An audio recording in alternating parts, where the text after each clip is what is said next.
feet away, behind a doorway with metal bars. But suddenly, he's on the ground, and the bull is on top of him. It happened so fast, you may not have seen it. As the bull charges, Maxie slips while making his move toward the safety of the doorway. He trips over the sidewalk and goes down, totally unprotected.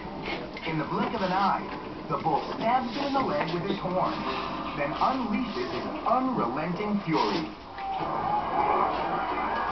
The bull was totally convinced that this is what he was going to kill. And watching every horrible goring hostage is Maxie's mother. She's hysterical, trying to get to her son. They wouldn't let me go out.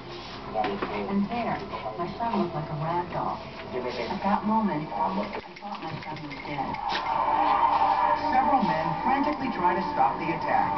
Pablo rushes in, risking his own life to save his childhood friend. I didn't think of anything else but to save him and to throw myself on top of the bull and grab him by the tail. Pablo tears at the bull with every ounce of his 210-pound body, but it's not working.